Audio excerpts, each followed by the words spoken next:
আমি নরমালি এইভাবে ইন্ট্রো করি না, কিন্তু আমি এখন ঝুলছি একটা গুহার 100 ফুট নিচে, যেটা মাটির নিচে 5 কিলোমিটার জুড়ে বিস্তৃত আছে।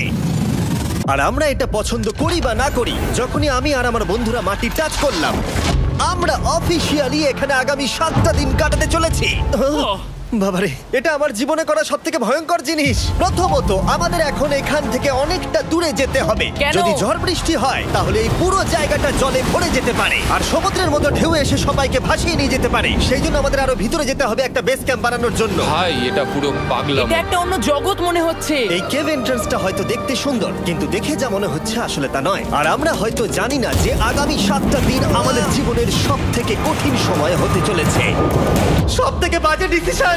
ঠিক আছে, আর কিছুক্ষণের মধ্যেই অন্ধকার হতে চলেছে। ক্যাম্প না করলে আমরা বিপদে পড়বো। আমরা কোথায় যাচ্ছি সেটা কি বলবে? আমাদের ক্যাম্প সেটআপের জন্য একটা ফ্ল্যাট গ্রাউন্ড খুঁজতেই হবে। কেভের ভেতরে ঢোকার পরে আমরা এমন একটা জায়গা খুঁজে পেলাম যেটা অনেকটা উঁচুতে থাকায় আমরা জল থেকে সুরক্ষিত থাকতে পারবো। তার মানে এটা ক্যাম্পের জন্য পারফেক্ট। পারফেক্টটা একটু বেশি হয়ে গেল। মোটামুটি বলা যেতে পারে। ঠিক আছে, ক্যাম্পের জন্য মোটামুটি। প্রথম দিনের বাকিটা আমরা কাটিয়ে দিলাম আমাদের জিনিসপত্র আনতে। প্রত্যেকটা ব্যাগের ওজন প্রায় 80 পাউন্ড। আর যেমনটা তোমরা ফুটেজে দেখছো, আমরা এটা করতে 4 ঘন্টা লাগিয়ে দিলাম। এখান থেকে যাওয়া খুব কঠিন। তারপরে আমরা সবাই বেস ক্যাম্পে ফিরে গেলাম। ঠিক আছে, আমরা এখানে লাইট লাগিয়ে দিলাম। আমাদের সব জিনিসপত্র হোম বেসে চলে এসেছে। একটু ক্যামেরাটা ওদিকে দেখাবে? ওদিকটা কিন্তু ভয়ানক অন্ধকার, আর সবসময় এরকমই থাকবে। তাই আমরা ক্যাম্পিং গ্রাউন্ডের জন্য খুব বেশি কিছু করতে পারলাম না। কটা ফুটো করে দড়ি টাঙিয়ে দিলাম। এটা ধরো আর ওঠো দেখি। মনে হচ্ছে আমাদের হ্যামকগুলো ভালোই সাপোর্ট পাবে। আর তারপরে আমাদের সার্ভাইভাল গাইড জোয়ের সাহায্যে আমরা হ্যামক টাঙালাম। এই সরু দড়িটা আমার হ্যামকটাকে ধরে রাখবে। হ্যাঁ, ডিনার খেয়ে আমরা প্রথম রাত্রি ঠান্ডার জন্য তৈরি হলাম। আমি মিথ্যে কথা বলবো না, আমি যতটা ভেবেছিলাম তার থেকে এই হ্যামকটা অনেক বেশি কমফোর্টেবল। এই আমি তো আমার চমকেই হাতটা তো গেছিলাম। বড় কেন ভাই? এই কেভটা 2.5 কিলোমিটার ডিপ, আর আমরা এখন এন্ট্রান্সের কাছেই ক্যাম্পিং করছি। কাল আমরা অনেক কিছু এক্সপ্লোর করব। তোমরা কেমন ঘুমালে? ভয়ঙ্কর। ঘুমই হয়নি। এটা সত্যি একটা অস্বস্তিকর পরিবেশ। কেবের উপর থেকে অনবরত আমাদের উপরে জল পড়েই যাচ্ছিল, তাই উপরে একটা প্লাস্টিক চাপালাম, কিন্তু তাও আমাদের হ্যামকের উপরে জল পড়েই যাচ্ছিল। একটা আইডিয়া আছে, চলো শেল্টারগুলোকে ভালোভাবে তৈরি করি। আমার মনে হয় এই প্লাস্টিকগুলোকে জুড়ে দিলে আর জল পড়বে না। বাহ, তুমি তো জিনিয়াস। আমি শুধু একজন ইউটিউবারই নয়, ঠিক আছে? আমার হ্যামকটা এটার উপরে ঝুলছিল।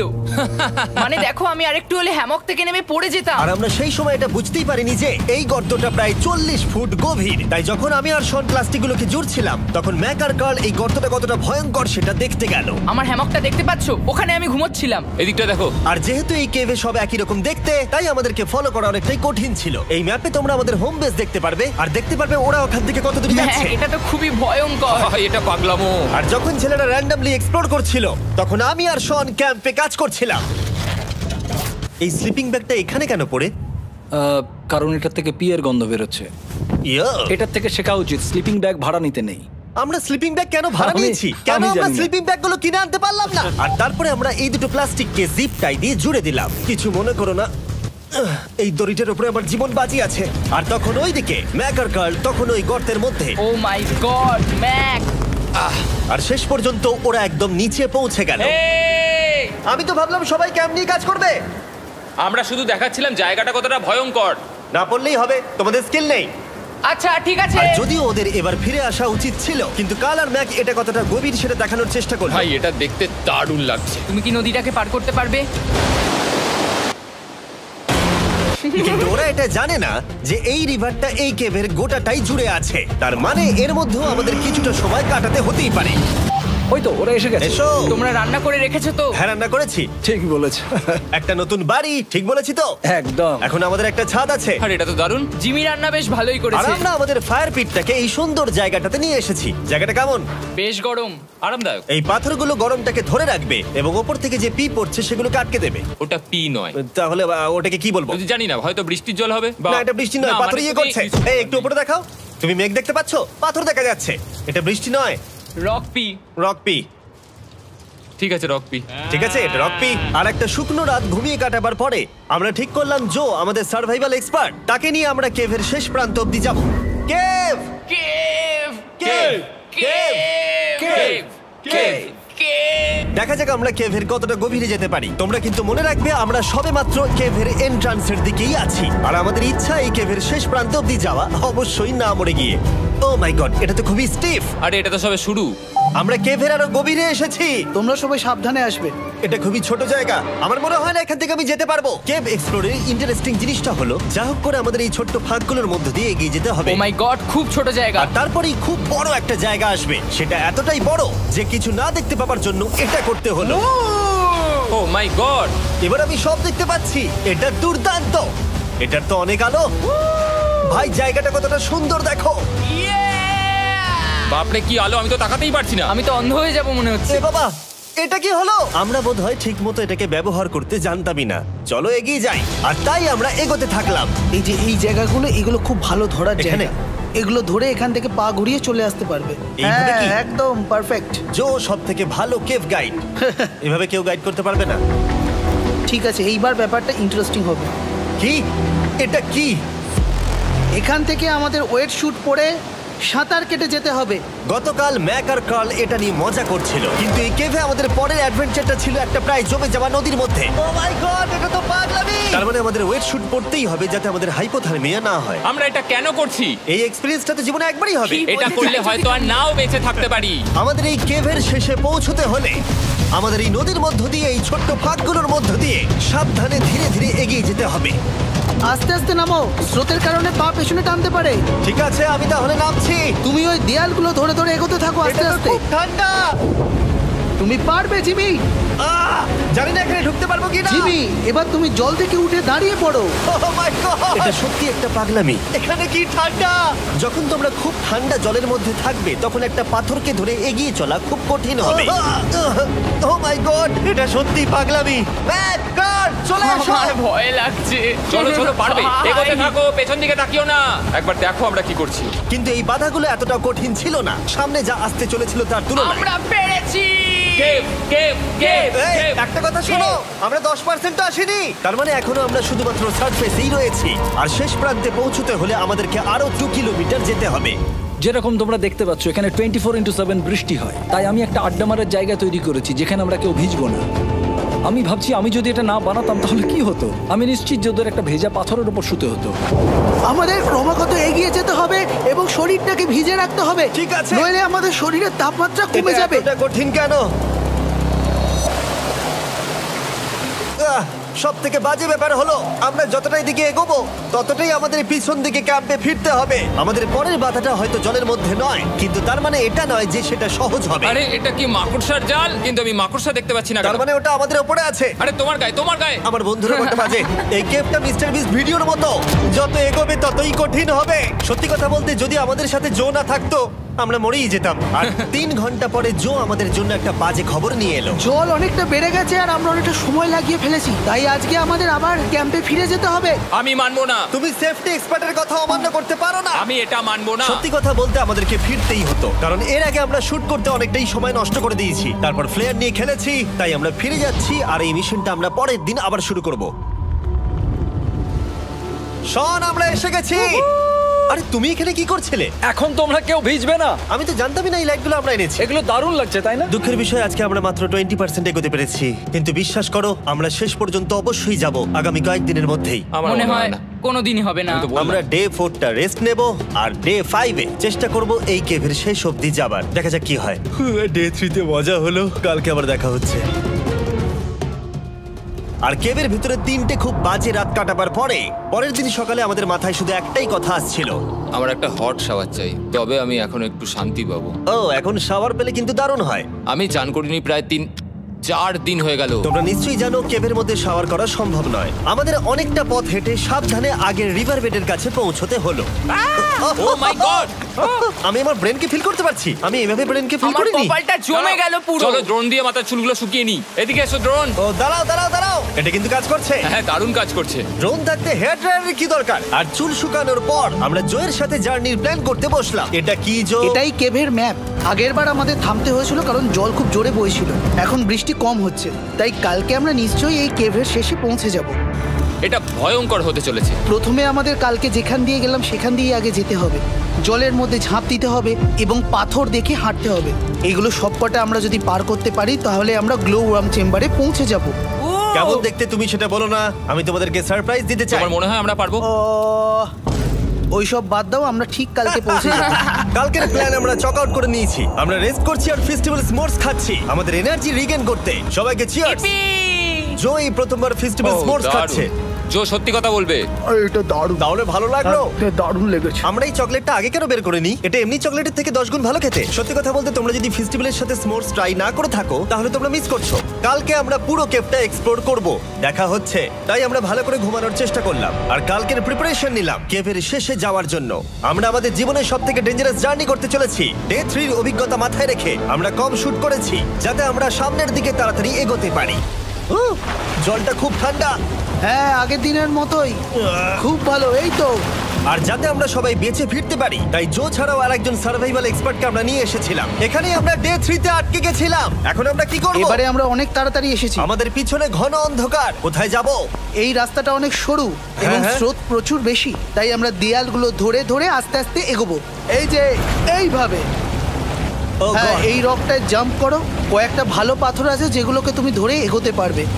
আরে এখানটা তো অনেক অন্ধকার। আমি আর পা পাচ্ছি না, আমি এখন মাটিতে আর পাই পাচ্ছি না। যেহেতু আমরা মাটিতে পা পাচ্ছিলাম না, তার মানে যদি আমরা পাথর ছেড়ে দিই তাহলে এই জলের স্রোত আমাদেরকে ভাসিয়ে নিয়ে যেতে পারে। জো, আমরা কি করব? আমি এটা ধরে এসেছি, তুমি এটা ঠিক আছে, ধরো। আমি তো দেখতেও পাচ্ছি না কোথায় যাচ্ছি। জো, স্রোত আমাকে ভাসিয়ে নিয়ে চলে যাচ্ছে। আমি তুমি করবো কি করে? পারবে, পারবে। শুধু মুখটা এখান থেকে ঢুকিয়ে দাও, আমি হেল্প করছি। এখানে আমি ঢুকবো? হ্যাঁ, এই গর্তের মধ্যে। এই তো, খুব ভালো। এটা আমার জীবনের সবথেকে বিপজ্জনক অ্যাডভেঞ্চার। আমরা এখন কেভের অনেক গভীরে চলে এসেছি আর এবার আমাদের সামনে প্রথম বড় বাধা। এখানে জলের একটা ঘূর্ণাবর্ত আছে, যদি তুমি এর মধ্যে পড়ে যাও তাহলে তোমাকে একদম নিচে নিয়ে চলে যাবে। মানে আমরা পড়ে গেলে মরে যেতে পারি। হ্যাঁ, মানে আমরা মৃত্যুর সাথে খেলা করছি। এটা এতটা বিপজ্জনক হতে পারে আমি সত্যিই ভাবিনি। খুব ভালো। এই তো, তাহলে কি আমার পা এখানে হ্যাঁ, রাখবো? রাখো রাখো। ঠিক আছে, এই তো আমি পেরেছি। এটা আমার ভাবনার থেকেও বেশি কঠিন ছিল। এই নদীটা কতটা শক্তিশালী এই গোটা কেভটাকে তৈরি করেছে। কিন্তু মজার ব্যাপার হলো আমরা পাথরের মতো শক্তিশালী নই। আমি শুধুমাত্র মানুষের মতোই শক্তিশালী। সৌভাগ্যবশত কার্ল এই অ্যাডভেঞ্চারে লিড করেনি, তার বদলে আমরা একজন অ্যাভেঞ্জার জোকে পেয়েছি। ও কতটা এক্সপার্ট তার প্রমাণ হিসেবে বলতে পারি। সে লিটারালি কতটা ওপর থেকে আমাদেরকে নদীতে ঝাঁপ দিয়ে দেখালো। ও মাই গড, এটা পাগলামি। কে বললো এটা পাগলামি? এটা তো আমার কাছে খুবই সহজ। আমি এটা করব। তুমি কোনোভাবেই এটা করতে পারবে না। আরে কি বলছোটা কি তুমি? আমি এক্ষুনি করতে চাই। চলো যাচ্ছি Joe. Godspeed back. Jimmy আমার সাথে যা যা করেছে তার কাছে এটা তো কিছুই নয়। 3, 2, 1।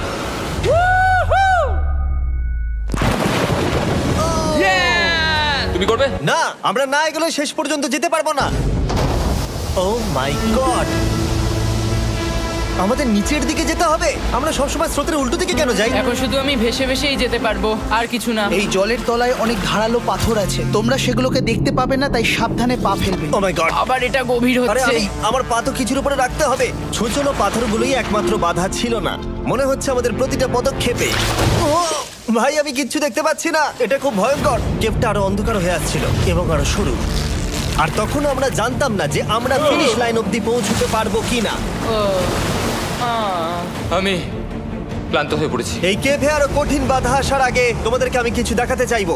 জো, তোমার ব্যাগটা দাও। Thank you. তুমি জানো এর মধ্যে কি আছে? না, জানি না কি আছে। Brand new mister beast lab swamp.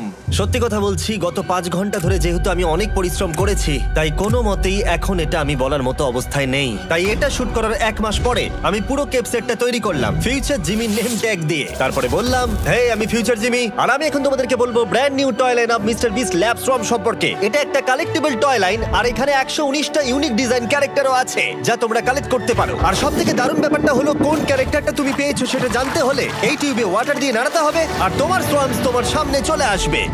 আর আমি এটা ডেমনস্ট্রেট করতে এই বিশাল বড় টিউবটাকে বানিয়েছি। এই টিউবটাকে জল দিয়ে ভরে দাও। তোমাদের এত জলের দরকার নেই, এটা অনেক বড় বলে এত লাগছে। ঠিক আছে, এটা এখন জলে ভর্তি হয়ে গেছে। এবার এটাকে একটু নাড়াতে হবে। এটা কি আর নাড়াতে হ্যাঁ হবে? হ্যাঁ, অনেক নাড়ানো হয়ে গেছে। এবার জল ঢালো এখানে। জো ঢালছে। আর জল ঢালার পরে তোমরা দেখতে পাবে তোমরা কোন সোয়ামটা পেয়েছো। এটা সব থেকে রেয়ার হাইপোক্রোম, যেটা মাত্র 1000টা বানানো হয়েছে। জো, এটা তোমার। Thank you so much. এটা চাই। আর এটা তোমার। কাল কি নেবে? আমার কাছে দুটোই ছিল। আর আমরা শুধু সোয়ামেই থেমে নেই, আমরা এই অ্যাকশন ফিগার প্যান্থারগুলো বানিয়েছি যেগুলো এই ব্রিফকেসে আছে, আর এই সোয়ার্মের মতো এই মিউটেটর। যখন তোমরা কিনবে দেখতে পাবে এর ভেতরে কি আছে। কোথায় কিনবো? ভালো হয়েছে জিজ্ঞাসা করলে। মিস্টার বিস্ট ল্যাব টয়েস এখন তোমরা পৃথিবীর সব জায়গায় পেয়ে যাবে। এগুলো সব বেরিয়ে গেছে, তোমরা গিয়ে কিনে নাও। আর কেবের মধ্যে অনেক সমস্যা পেরোনোর পরে আমরা ফাইনালি পৌঁছে গেলাম গ্লো ওয়ার্ম চেম্বারে। ভাই এবার খুব ভালো লাগছে। ঠিক আছে টিম, তোমাদের গ্লো ওয়ার্ম চেম্বারে স্বাগত। এ তো দারুণ। এটা দারুণ লাগছে। ভাই এটা পৃথিবী মনে হচ্ছে না এখানে একদমই। যে আলো তোমরা দেখতে পাচ্ছ সেগুলো আসলে ছোট্ট ছোট্ট বায়োলুমিনেসেন্ট গ্লো ওয়ার্ম তৈরি করেছে। এটা দেখতে অনেকটা মিল্কি ওয়ে গ্যালাক্সির মতো লাগছে। ওয়াও! আর এই মুহূর্তটা, এই ভিউ, সত্যি বলতে এই ট্রেকের সমস্ত ক্লান্তি যেন দূর করে দিল। এখানে অবধি পৌঁছানো যেন সত্যি একটা অ্যাচিভমেন্ট ছিল। কিন্তু এখন আমাদের যাত্রা শেষ হয়নি, কারণ আমাদের এখান থেকে এখন বেস ক্যাম্পে ফিরতে হবে। আজকে ডে 6 হতে চলেছে, এখনো ওরা আসেনি আর আমি খুব ক্লান্ত। আমার মনে হয় না আমি ভালো করে ঘুমোতে পারবো, ওদের জন্য খুব চিন্তা হচ্ছে। এই ট্রিপটা অনেকটাই সহজ ছিল কারণ আমরা স্রোতের সাথে ভেসে ভেসে যাচ্ছিলাম। আর যেহেতু তোমরা এই ট্রিপটা দেখেছো তাই আমরা এটাকে স্কিপ করলাম। কিন্তু সত্যি বলতে এই জার্নিটাও অনেকটা বেশি সময় নিল, কারণ আমরা ক্যাম্পে পৌঁছানোর আগেই 6 নম্বর দিন চলে এলো। শন, সবাই ঠিক আছো তো? আমার খুব চিন্তা হচ্ছিল। Happy day 6। ডে 6 খুব ভালো। এনার্জি বাড়াতে আমরা আগুনের উত্তাপ নিলাম এবং ফাইনালি আমরা কিছু খেতে পেলাম। এটা খুবই অ্যাডভেঞ্চারাস ডে ছিল। কালকে দেখা হচ্ছে, মানে আজকেই হয়তো। এটা হয় ডে কোনোদিন 6 হবে না। নাকি আজকে, না আমি জানি না। এত বড় ট্রেক সম্পূর্ণ করার পরে শারীরিকভাবে চূড়ান্ত ক্লান্ত হওয়া সত্ত্বেও জানি না কেন কিন্তু আমি একদমই ঘুমাতে পারছিলাম না।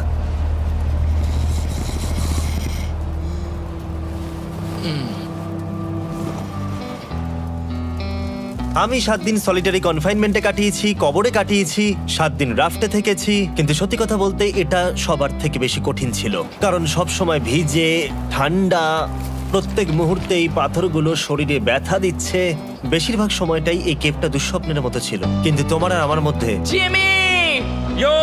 গার্ড, আমাকে দেখতে পাচ্ছো? এটা পৃথিবীর সবথেকে উজ্জ্বল টর্চ। মজার মুহূর্ত অনেক ছিল।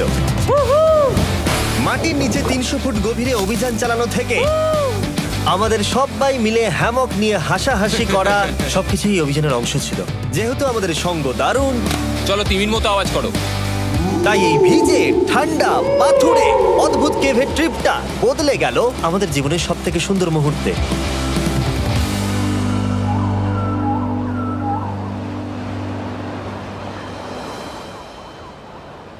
আমরা এখান থেকে যাব না যতক্ষণ না সবকিছু তোলা হচ্ছে। আর আমি সবকিছু বলেছি মানে সবকিছুই। চলো এবার বেরোনো যাক। আর যখন আমরা মাউথ কেভে আবার ফিরে এলাম, ভাই ওপরটা দেখতে দারুণ লাগছে। তখন জয়ের জন্য একটা সারপ্রাইজ ছিল। বেরোনোর আগে জো, আমরা তোমার কাছে কৃতজ্ঞ। তাই এই নাও $50,000 নিউজিল্যান্ড ডলার, 10,000 করে প্রত্যেক জনের প্রাণ বাঁচানোর জন্য। Oh my god, thank you so much Jimmy. Thank you Joe. Love you, Joel! এবার আমাদের সব কাজ হয়ে গেছে, চলো বেরোনো যাক। 7টা দিন পরে আমরা ফাইনালি এখান থেকে বেরোচ্ছি।